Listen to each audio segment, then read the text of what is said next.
Hi, this is Naid Khan. Welcome you all to our YouTube channel Excellencia Classes. Once again, I am your student with one more video. So let's start the video without wasting time. So let's get started.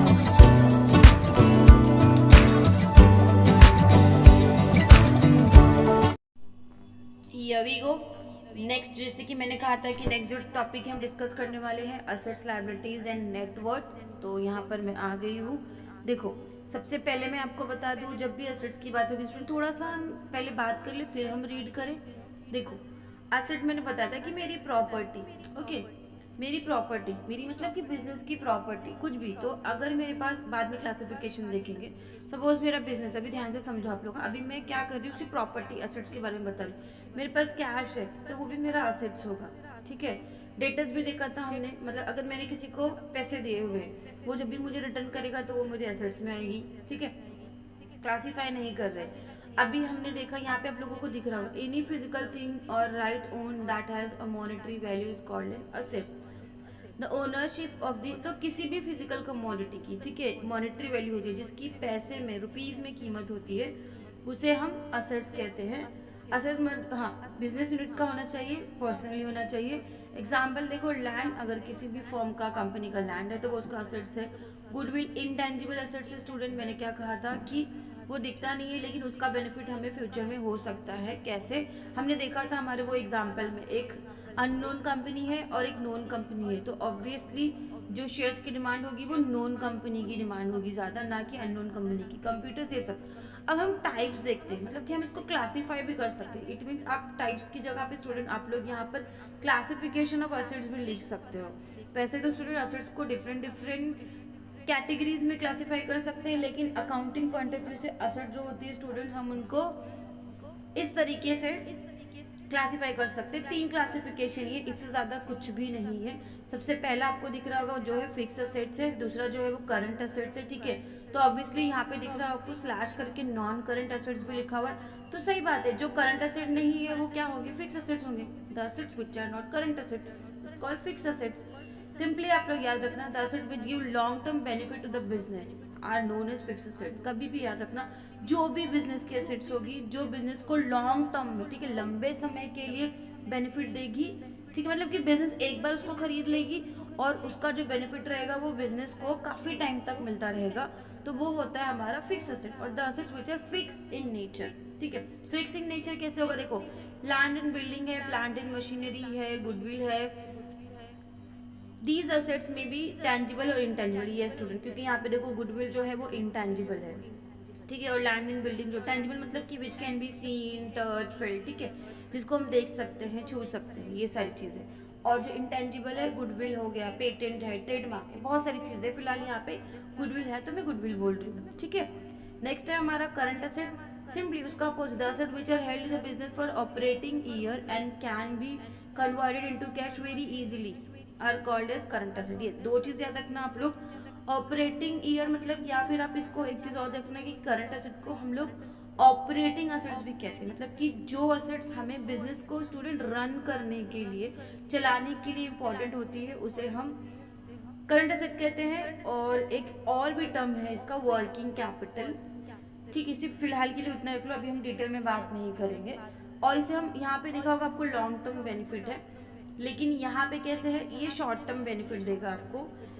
और एक चीज और याद रखना कि convertibility of fix asset is quite difficult, मतलब it takes time student. अगर आप फिक्स एसेट को कन्वर्ट करोगे, सपोज अगर एक लैंड है, ठीक है, एक पीस ऑफ लैंड है, अगर मुझे उसे सेल भी करना है तो मुझे बहुत सारी फॉर्मेलिटीज कंप्लीट करनी पड़ेगी, तो इट विल टेक टाइम, उसे टाइम लगेगा to convert into the cash, ठीक है।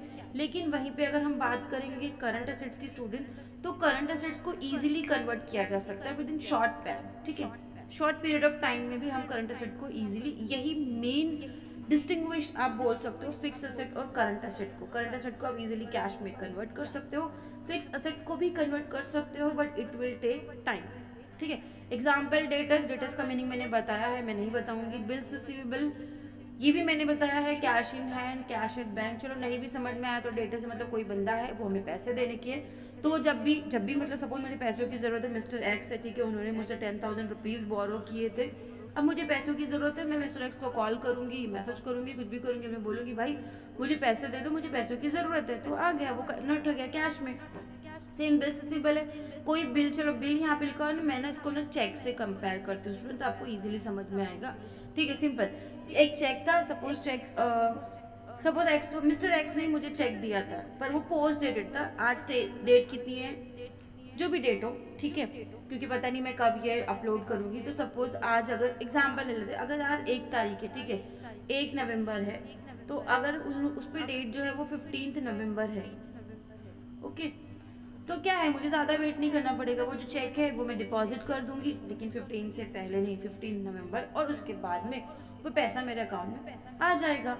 ओके, तो याद कैश इन हैंड, जो मेरे पास जो कैश मेरे हाथ में है वो तो मेरी असेट्स है, ये बट करंट असेट क्लासिफिकेशन बहुत ज़रूरी है स्टूडेंट, बाकी तो सब असेट्स ही है, लेकिन फिक्स असेट और करंट असेट में आपको डिफ्रेंशिएट करना आना चाहिए। तो सबसे सिंपल सा जो एक आपको जो टैग लाइन है वो आप लोग याद रखिए कि फिक्स असेट को कन्वर्ट करने में टाइम लगता है, it is not easily convertible, लेकिन जो करंट असेट है स्टूडेंट वो इजीली कन्वर्टेबल है, we can convert into cash easily.